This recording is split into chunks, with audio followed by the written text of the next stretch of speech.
যারা নামাজ ছেড়ে দিয়েছেন কবিরা গুনাহ, ঠিক কি না?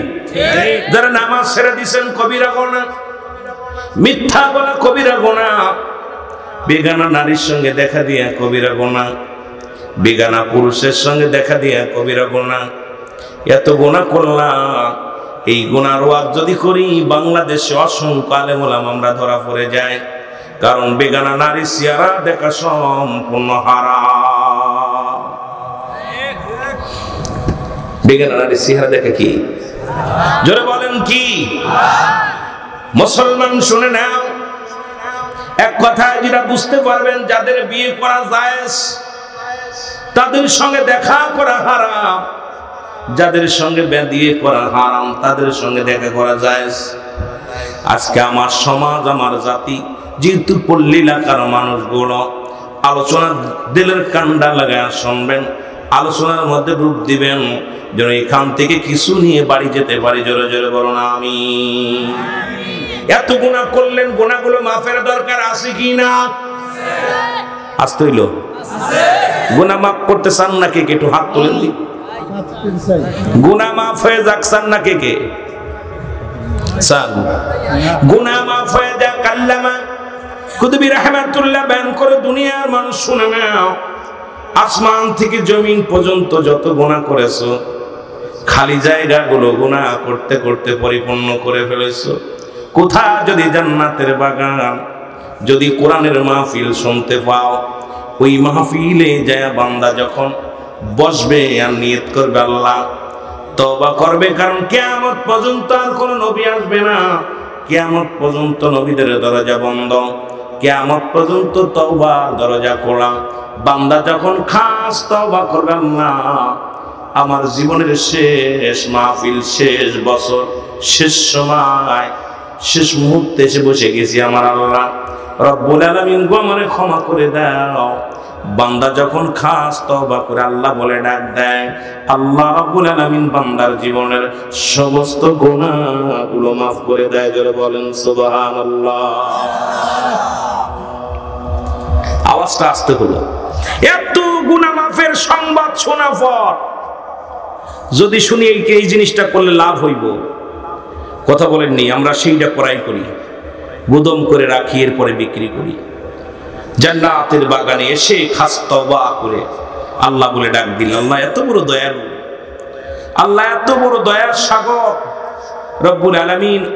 সহায় আমরা অসহায়, আমরা দুর্বল, আল্লাহ সবল। জোরে বলেন ঠিক কি না? আমরা কি জোরে বলেন? আমরা কি? আমরা দুর্বল, আল্লাহ সবল। কি ঠিক না? আমরা সহায়, আল্লাহ অসহায়। আমরা অসহায়, আল্লাহ আল্লাহ হলো সহায়, আমরা অসহায়। চাবো কার কাছে? জোরে বলেন চাবো কার কাছে? আল্লাহর কাছে চাবো। রব্বি কারীম আপনাকে আমাকে ভালোবেসে ফেলবে যখন বান্দা আল্লাহ বলে ডাক দেয়। রব্বুল আলামিন আপনার আমার জীবনের সব গুনাহগুলো মাফ করে দেয়। এই জন্য মানুষের মৃত্যু হয়, যেহেতু কবরস্থানের মাহফিল আমাকে একটা বিষয় দিয়েছে, এই আলোচনার মধ্যে ডুব দেওয়ার আগে আপনাদেরকে বলে যায়, যুবক বাবারা আমার, যেহেতু মানুষের মরণ হয় দুইটা টাইমে, একটা হলো রাতের বেলা, একটা হলো দিনের বেলা। মানুষ মৃত্যুবরণ করে দুইটা টাইমে, রাত এবং দিন, ঠিক কিনা? কয় টাইমে মরণ হয়? জোরে বলেন কয় টাইমে? দুই টাইমে মরণ হয়, একটা হলো রাতের বেলা আর একটা হলো দিনের বেলা। রাত শুরু করেছে আমার আল্লাহ নামাজ দিয়া, দিনও শুরু করেছে আমার আল্লাহ নামাজ দিয়া। আমি আলোচনার আগে একটু গল্প করে কথাগুলো বলি, এখান থেকে কথাগুলো ক্লিয়ার করে নিয়ে যাবেন। কারণ এত মাহফিলে বসছেন, রাত কামাই করে কাজ কামাই হয়ে যাবে আগামীকাল। এত কষ্ট করে শীতের রাত্রে বসেছেন, কিছু নিয়ে যাওয়ার জন্য এখানে বসেছেন, গুনাহ মাফের জন্য এসেছেন। এই জন্য মুসলমান দিন শেষ করেছি, মৃত্যুবরণ করেন নাই। রাত শুরু করেছেন, এখনো মৃত্যুবরণ করেন নাই। রাত শেষ করবেন কেউ গ্যারান্টি দিতে পারি না। এই জন্য একটু খাস তওবা করেন আমার সাথে। আস্তাগফিরুল্লাহ রব্বি মিন কুল্লি যামবি ওয়া আতুবু ইলাইহি। আস্তাগফিরুল্লাহ রব্বি মিন কুল্লি যামবি ওয়া আতুবু ইলাইহি। লা হাওলা ولا قوة إلا بالله العلي العظيم لا إله إلا الله محمد رسول الله أشهد أن لا إله إلا الله وحده لا شريك له وأشهد أن محمدا عبده ورسوله এই যে ভাগ্যবান আপনি এতক্ষণ রাত সময় বসে আছেন সন্ধ্যা থেকে পর্যন্ত কি করছেন জানি না এখন আপনি তওবা করলেন এখন যদি আপনার মৃত্যু হয়ে যায় মৃত্যুর হবে আল্লাহ রাব্বুল আলামিনের গোলাম নবীজির প্রেমিক সুবহানাল্লাহ বলেন সুবহানাল্লাহ আরো জোরে সুবহানাল্লাহ এখন যদি মানুষ আমার আপনার মৃত্যু হয়ে যায়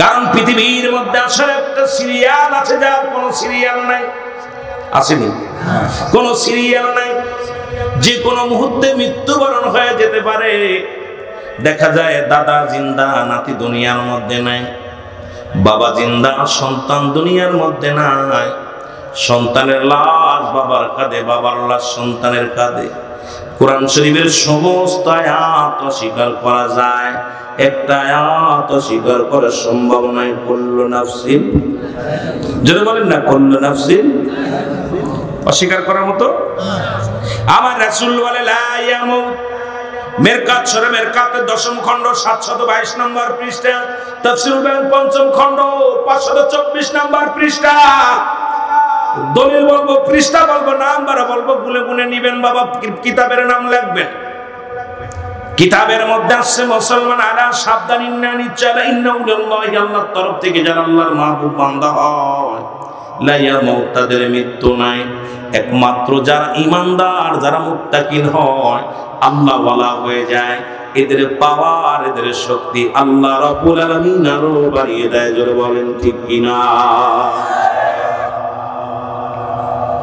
আল্লাহ বলেন কুল্লু নাফসিন যায়কাতুল মাউত প্রতিটা প্রাণীর মৃত্যু স্বাদ গ্রহণ করতে হবে রাসূল বলে লা ইয়ামুত না আপনি আল্লাহর হয়ে গেছেন আপনার বড় দাম এখন আল্লাহর যদি হয়ে যান বান্দা দুনিয়ার কারোর হন নাই মুসলমান শোনে না তবে একটা কথা আমার মনে পড়ে গেল রাহমাতুল লিল আলামিনের কাছে যে সাহাবীরা বলে ইয়া রাসূলুল্লাহ ইয়া হাবিবাল্লাহ নবী গো দেখলাম একটা পাখির গায়ে লেখা আছে লা ইলাহা ইল্লাল্লাহু মুহাম্মাদুর রাসূলুল্লাহ কিসের গায়ে জোরে বলেন কিসের গায়ে একটু জোরে বলেন কিসের গায়ে পাখির গায়ে লেখা আছে রাসূলুল্লাহ নীরব থাকলেন সাহাবী বলে হুজুর আবারও বললেন একবার নয় দুবার নয় তিনবার নবীজি বললেন নবীজিকে বললেন সাহাবী নবীজি নীরব থাকলেন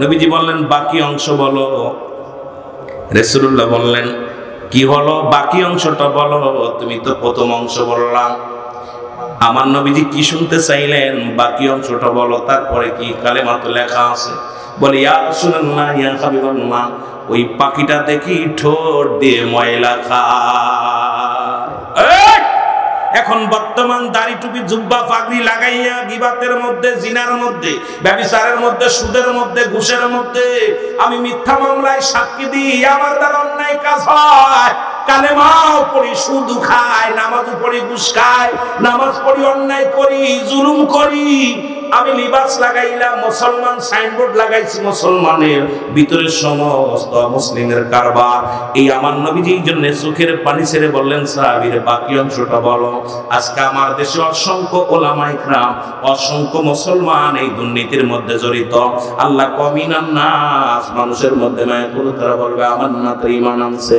বিল্লাহি আল্লাহর প্রতি অবিদাবিনা কিরাতের প্রতি বিশ্বাস স্থাপন করছে মা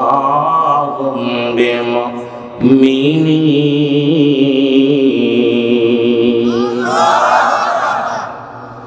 মুনাফিক উপরে উপরে ফিটফাট তলে সদরঘাট অসংখ্য মুনাফিক দাড়িগুলো পেকে গেছে এখনো নাতিরে বিয়ে করতে চায় জোরে বলেন ঠিক কিনা তা করেন কষ্ট হচ্ছে ভাষা বুঝতে কষ্ট হয় এক দেশের গালি এক দেশের বলি আপনাদের আপনার ভাষা আমার মজা লাগে, সিরাজগঞ্জের ভাষা আমার খুব মজা লাগে, কথা বুঝেনি। যদিও আপনাদের ভাষায় কথা বলতে পারি না, তবুও আপনাদের ভাষাগুলো আমার কাছে অনেক ক্লিয়ার, অনেক সুন্দর লাগে।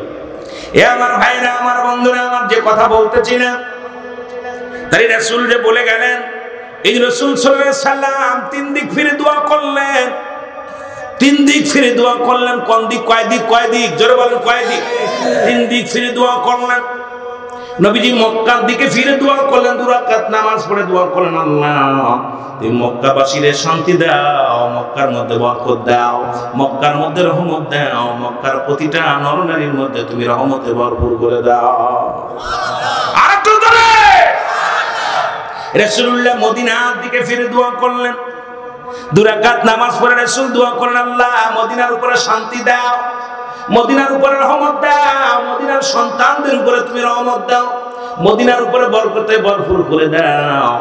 নবীজি ইয়ামেনের দিকে ফিরে দোয়া করলেন, আল্লাহ ইয়ামেনবাসীর উপরে তুমি রহমত দাও, শান্তি দাও, বরকত দাও। রাসূলুল্লাহ নজবাসীদের দিকে দোয়া করেন নাই, রাসূলুল্লাহ নীরব থাকলেন। সাহাবীরা বলে, ইয়া রাসূলুল্লাহ, ইয়া হাবিবাল্লাহ, আপনি 3 দিক ফিরে দোয়া করলেন, একটা হলো মক্কার দিকে, মদিনার দিকে, ইয়ামেনের দিকে ফিরে দোয়া করলেন, নজবাসীদের দিকে তো ফিরে দোয়া করলেন না।